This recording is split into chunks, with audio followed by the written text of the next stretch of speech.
할렐루야. 네, 오늘 또 예배자 오신 여러분 모두 축복합니다. 어제 10월 마지막 날을 보내고 오늘 또 이렇게 11월이 시작되었습니다. 10월은 가을의 느낌이 이렇게 강했지만 11월은 왠지 또 날씨도 차가워지고 겨울이 우리 곁으로 오고 있음을 느끼게 됩니다. 어제 교회 오려고 집을 났으니 단지 내에 아주 낙엽이 길거리에 너무 많이 쌓여 있었습니다. 관리 사무실에서는 그거를 쓸지 않고 그대로 두었더라고요. 제 느낌에 낙엽을 한번 밟아보라고. 그래서 제가 좀 밟기도 하고 사진도 찍고 그 중에 예쁜 낙엽을 제 차 또 이렇게 계기판 위에 올려놓고 그렇게 어제 이렇게 교회에 왔습니다. 제 차 보여드릴까요? 무슨 말입니까? 제가 이렇게 낭만을 아는 목사다 이 말입니다. 자, 우리 한번 웃으면서 옆에 있는 분에게 눈웃음으로 은혜 많이 받으세요. 네.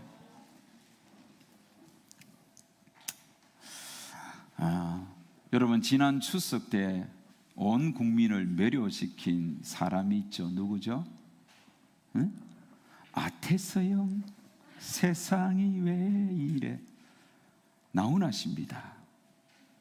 노래가 얼마나 좋은지 저도 나훈아 씨처럼 아태서영 우리 하경이가 왜 저래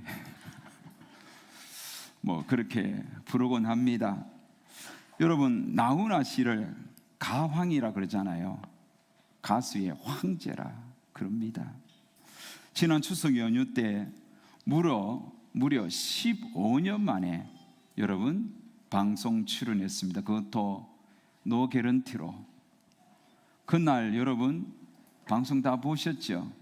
29% 시청률, 아주 지상파가 29% 정도 여러분 본다면 아주 가히적인 놀라운 수치죠. 그날 정말 멋진 공연을 하는 것을 제가 시골 고향에 가서 저도 이렇게 보게 되었습니다. 정말 멋진 공연이었습니다. 그분의 노래, 또 가사 하나하나, 또 그분의 멘트, 이것들이 이 하나하나가 정말 코로나로 지쳐있는 국민들에게 힘을 주고 용기를 주기에 충분했습니다. 사실 그동안 나훈아 씨를 지지하는 팬층은 나이가 주로 좀 드신 분들이었습니다. 저희 장모님이 70대 중반인데 아주 열렬 팬입니다. 그렇게 결혼하면서부터 나훈아 씨를 보니까 좋아하는데도 나는 뭐 그러느니 해도 저는 전혀 감각이 없었는데 그날 이후로 저도 팬이 되었습니다. 여러분, 그날 공연 이후에 나이 드신 분만 아니라 이제는 10대 청소년, 20대 청년, 30대, 40대 전 국민들이 나훈아 씨를 좋아하는 계기가 되었던 것이지요. 요즘 여러분 우리나라 스포츠 선수 중에 전 세계의 지지를 받는 유명한 선수가 있습니다. 우리 이장현 집사님 누군지 아세요? 우리 흥민이 손흥민 선수, 잉글랜드 프로축구 EPL에서 여러분 최고의 선수입니다. 영국 프로축구는 여러분 세계에서 가장 뛰어난 선수들이 모여서 경기하는 리그입니다. 그런데 그 리그에서 지금 득점 선두를 달리고 있어요. 아프리카, 유럽, 아시아 뭐 전 대륙에서 손흥민을 좋아하는 팬들이 얼마나 많은지 모릅니다. 자, 여러분 2000년 전 유대 사이에 많은 팬들을 가진 슈퍼스타 한 분이 계셨습니다. 예수님이십니다. 아셨어요? 여러분, 예수님을 얼마나 많은 사람들이 따라다녔는지 몰라요. 사실 예수님은 젊은 날 사람들에게 나타나기 전에 그의 직업은 목수였습니다. 나무를 자르고 깎고 맞추고, 그래서 책상도 만들고 의자도 만들고 또 옷장도 만들고 그런 목수로였습니다. 평범한 목수였습니다. 그러던 어느 날 예수님은 그동안 자신이 즐겨 쓰던 가구를 만드던 모든 연장 도구를 다 내려놓고 유대 사회로 들어왔습니다. 그리고 유대 사회에 들어와서 당시 로마의 압제 아래 고통받는 많은 백성들을 위로하고 용기를 주면서 그들에게 정말 아주 대단한 지지를 받았습니다. 예수님은 가는 곳마다 사람들을 감동시켰습니다. 날 때부터 걷지 못하는 지체 장애인을 일으켜 세웠습니다. 보지 못하는 자를 보게 했습니다. 뇌졸중으로 쓰러져서 늘 병상에 누워 아무것도 할 수 없는 그런 불쌍한 이들의 그 병도 고쳐서 자리를 들고 일어나게 해 주셨습니다. 어디 그것뿐입니까? 피가 멈추지 않는 그 지혈이 되지 않는 그 불쌍한 여인, 아무리 좋은 붕대를 감아도 피가 멈춰지지 않는 그 여인을 주님께서 고쳐주기도 했습니다. 예수님은 언제나 이렇게 가난하고 소외되고 연약한 이들에게 한없이 낮아져서 그들과 눈높이를 맞추면서 그들의 피로를 채워주고 그들의 상한 마음을 위로해주고 용기와 희망을 주었던 겁니다. 하지만 그 연약한 이들 위에서 자신의 가진 권세와 명예를 가지고 군림하면서 억압했던 당시 기득권층들을 향해서는 강하게 책망하면서 로마의 앞잡이로 놀아나는 그들을 예수님은 아주 심하게 꾸짖기도 했습니다. 자, 여러분, 이렇게 되니 사람들은 예수님을 향하여 환호하기 시작했습니다. 박수를 보내기 시작했습니다. 온 국민이 나훈아 씨를 향하여 너희 나훈아 씨가 정말 정치인도 주지 못했던 그런 경제인들도 주지 못했던 그런 국민들에게 힘과 용기를 당신이 주었다고 박수치면서 지지하며 팬이 되었듯이 당시에도 수많은 사람들이 예수의 팬이 되었던 겁니다. 그래서 예수님이 가는 곳마다 얼마나 많은 사람들이 따라왔는지 몰라요. 그래서 예수님을 둘러싸고 있던 가까이 있던 그 예수님을 수행했던 자들이 오히려 펜스를 치고 예수님을 가까이 하지 못하도록 하기도 했습니다. 그러나 사람들은 그런 곳 아랑곳하지 아니하고 예수의 옷자락이라도 받으라고, 예수의 그림자라도 한번 스쳐 지나가려고 얼마나 많은 사람들이 예수님을 찾아왔는지 모릅니다. 사랑하는 여러분, 이런 모습을 요한복음을 기록한 사도 요한이 가까이에서 그 모습을 취재하고는 이렇게 표현했습니다. 큰 무리들이 예수를 따르더라. 보통 무리가 아니에요. 큰 무리들이 예수를 따르더라.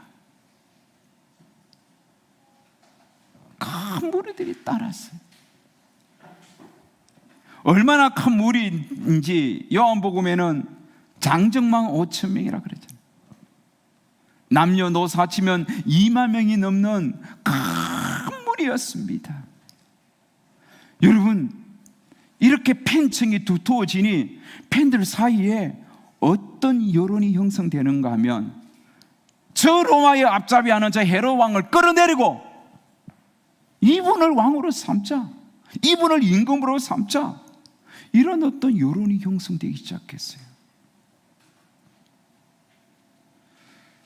그래서 저마다 내가 예수를 왕으로 세우는 킹메이커가 되겠다고 나서는 자들이 예수님을 왕으로 세우고 예수 좌우편에 한 자리 차지하려고 했는 사람들이 예수님 가까이로 자꾸 몰려왔던 겁니다. 그런데 예수는 저들의 소원하고는 전혀 다른 생각을 갖고 있었습니다.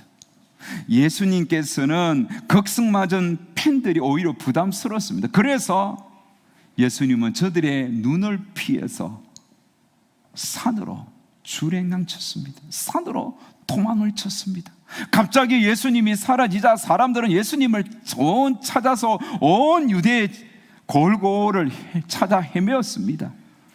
베세다 광야에도 가보고요, 여리고도 가보고 곳곳에 예수님을 찾아다녔지만 없었습니다. 그러다가 한 번은 배를 타고 저 갈릴리 주변에 있는 가브나움이라는 동네에 갔습니다. 그런데 그곳에 예수님이 계신 거예요.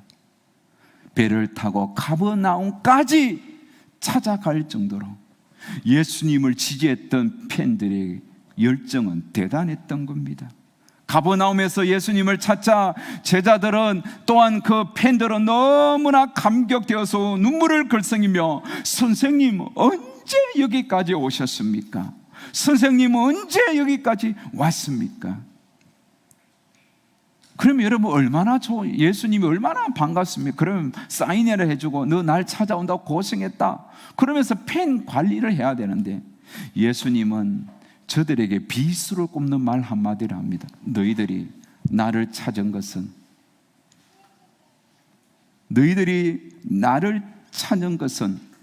표적을 본 까닭이 아니요 떡을 먹고 배부른 까닭이로다. 너희들이 나를 찾은 것은 떡 먹고 배불렀기 때문이지. 그러면서 예수님은 이어서 말씀합니다. 썩을 양식을 위하여 일하지 말고 영생하도록 있는 양식을 위하여 하라. 그러면서 영생하도록 있는 양식을 위하여 하라 그렇게 말씀하시면서 내가 하늘에서 내려온 생명의 떡이다. 나를 믿는 자는 줄이지 아니할 것이요 영원히 목마르지 아니하리라. 내가 생명의 떡이니 나를 믿는 자는 줄이지 아니하고 영원히 목마르지 아니하리라. 이런 말씀을 하셨습니다. 자, 그러자 예수님을 찾아 따라왔던 팬들이 도무지 예수님의 말씀이 무슨 뜻인지 알지 못합니다. 그리고는 자기들끼리 수군수군 거리며 도대체 이게 무슨 말이냐? 그러면서 우리가 예수의 부모도 아는데 저가 요셉의 아들 예수가 아니냐? 그 부모를 우리가 아는데 지금 어찌하여 자신이 하늘에서 내려왔다 말하냐? 이러면서 예수님을 따라왔던 사람들의 그 지지가 순식간에 싸늘하게 식어버립니다. 금방 끓던 노란 냄비가 식듯이 그만 사람들이 예수님을 향한 마음이 식어버립니다. 그리고는 너의 부모도 우리가 아는데 네 무슨 소리 하느냐? 그러면서 등을 돌리고 하나 둘 떠났습니다. 오늘 본문 66절에 보면 그때부터 그의 제자 중에서 많은 사람이 떠나가고 다시 그와 함께 다니지 아니하더라. 그렇게 열광하면서 들끓었던 사람들은 대부분 떠나고 남은 자 몇 명 되지 아니했습니다. 사랑 여러분, 왜 이렇게 그 팬심이 순식간에 식어버렸을까요? 그냥 팬이었기 때문입니다.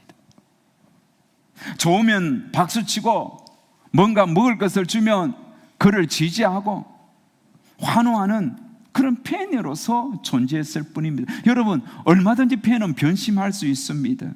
기분에 맞으면 좋았다가도 기분에 스틀리면 얼마든지 뒤집을 수 있는 자들이 팬이지 않습니까? 자기에게 유익이 되지 않으면 자기의 기분에 맞지 않으면 얼마든지 등 돌릴 수 있는 자들이 팬들입니다. 책임감이 없습니다. 의무감도 없습니다. 기분이 맞으면 팬이 되고 스틀리면 그냥 등 돌리는 것이 팬들입니다. 예수님이 왜 이 팬들의 지지를 뒤로하고 산으로 도망갔겠습니까? 예수님은 그들에게 지지받는 이런 어떤 팬으로서 지지해 주는 거 원치 않았습니다. 예수님은 그렇게 많은 사람들의 지지를 받으려고 이 땅에 오신 분이 아닙니다. 그럼 예수님 왜 이 땅에 왔습니까? 진정으로 자신을 따라오는, 비가 오나 눈이 오나 상황이 좋든 그렇지 않든 어떤 상황과 어떤 자리 환경에서도 자신을 따라오는, 심지어 목숨을 내놓는 자리까지라도 따라오는 제자를 원했기 때문에, 예수님이 원한 것은 팬이 아니에요. 제자를 원했습니다. 그래서 남아있는 몇몇 제자들에게 이렇게 묻습니다. 너희들도 가려느냐? 가고 싶으면 떠나라 이거예요. 그러면서 예수님은 마태복음 16장 24절에 누구든지 나를 따라오려거든 자기를 부인하고 자기 십자가를 지고 따라오라고. 정말 나를 따라오기를 원하느냐? 너를 부인하고 십자가를 지고 나를 따라오너라. 그렇게 끝까지 따라올 자만 따라오라고. 여러분, 결국 제자들도 나중에 떠나지 않습니까? 책을 보면서 이런 참 감동이 되면서도 마음이 아픈 그런 일화를 읽은 적이 있습니다. 내비게이터 선교회라는 곳이 있습니다. 성경을 많이 암송하고 참 제자 훈련을 잘 시키는 선교회입니다. 그 내비게이터에서 나온 성경 구절 이렇게 쪽지 아마 한두 번 본 경험이 있을 줄 아는데, 자, 내비게이터를 대표했던 어떤 목사님이 한 번은 홍콩의 선교차 집회차 그곳에 갔습니다. 그런데 그곳에서 자신을 영접하면서 대접하는 한 노부부를 만났습니다. 그 노부부의 모습은 너무 고생한 흔적이 온 몸의 얼굴에 가득했습니다. 남자는 여러분 머리가 백발이 되었고 이는 막 너무너무 많이 약해져 있고 아내도 주름이 자글자글거리고 허리는 굽어져 있고, 그래서 내비게이터 대표 목사님이 볼 때 한 80대쯤 되었겠다 이렇게 생각했는데 알고 보니 이제 60대예요. 60대. 우리 최봉희 목사님 60대잖아요. 아니 저분이 60대라고 보겠습니까? 요즘 60대는 청년 같은데, 그런데 이분 60대인데 완전히 80대, 90대처럼 보이는 거예요. 그래서 왜 그렇게 고생했나 사연을 들어보니, 자, 이 남자가 30년 전에 20대 후반 30대 초반에 신학교를 다니다가 정말 사랑하는 사람을 만났습니다. 그러니까 둘이 서로 좋아하면서 결혼을 하려고 준비하는 중에 결혼 날짜를 정하고 하루하루 그 결혼식을 기다리다가 이제 내일 결혼하는데 결혼 하루 전날 그만 중국 공산당원에게 잡혔습니다. 중국 공산당원은 위협합니다. 예수를 부인하면 너 결혼시켜주고 내가 놓아주겠다. 예수를 부인하라. 다시는 예수 안 믿겠다고 약속하라. 여러분들 같으면 어떡하겠습니까? 예수 부인하고 장가 갈래요? 아니면 감옥에서 살래요?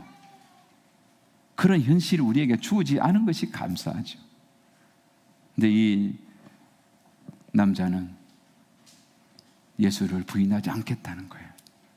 그래서 결혼도 파토가 되고 결혼도 하지 못하고 감옥에 갇혔습니다.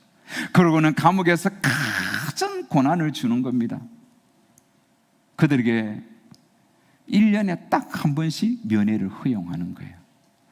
자, 그렇게 1년 동안 고생하다가 1년 만에 약혼자를 면회를 합니다. 얼마나 반갑습니까? 그러자 그 약혼자 그 여인이 이 형제의 손을 붙잡고 제발 예수님 부임하지 마세요.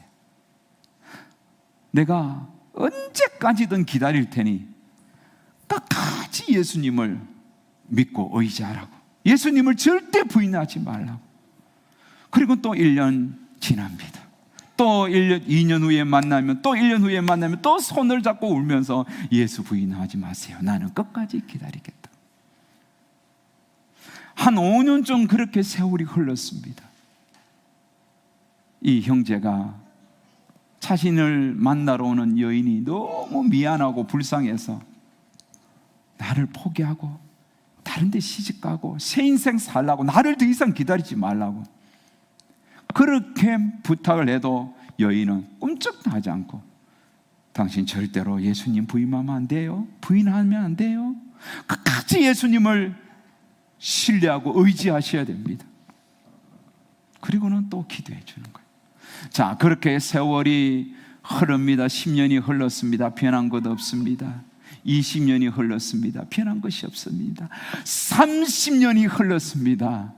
30년 동안 감옥에서 온갖 고난을 당해서 몸은 만신창이 되었습니다.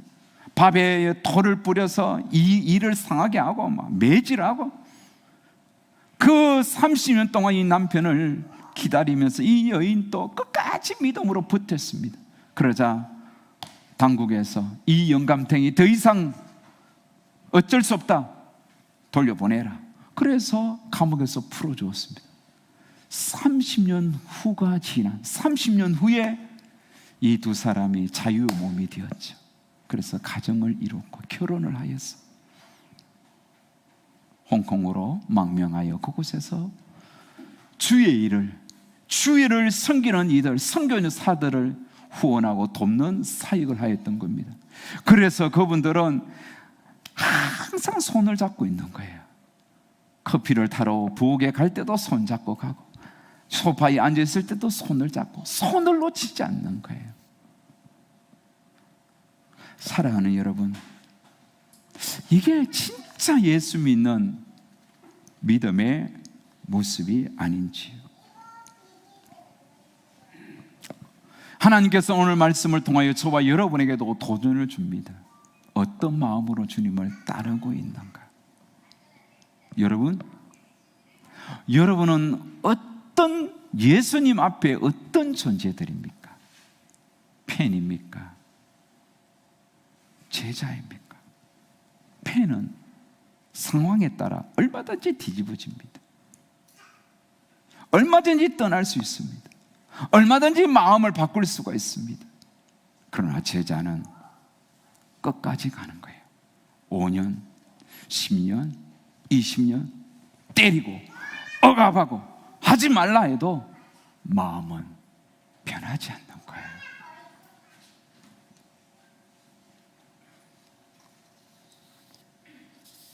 이 코로나 시대에 예수님은 팬을 원하는 것이 아니라 제자를 찾습니다. 사나 죽으나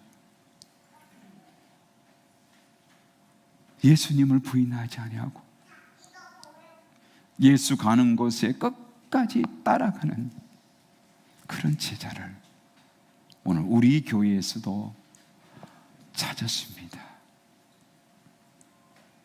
상황이나 환경, 가난하든 부하든 성공하든 실패하든 예수님을 따라가는, 주님 부르시는 마지막 날까지 잘 예수님 따라가는 그런 진실한 제자들이 되었으면 좋겠습니다. 생명 다하는 그날까지 예수 이름을 높이십시오. 예수 이름으로 노래하십시오. 예수 이름으로 기도하고 예수님을 항상 의지하며 믿고 순종하는 제자들이 되어야 할 것입니다. 오늘 예배드린 우리에게 주님은 묻습니다. 너희들은 어떤 자들인가? 너희들도 떠나려 하느냐? 나의 팬인가? 제자인가? 이 무릎에 여러분 각자 한 주 내내 묵상하면서 스스로 답을 찾아보는 복된 한 주 되시기를 축원합니다.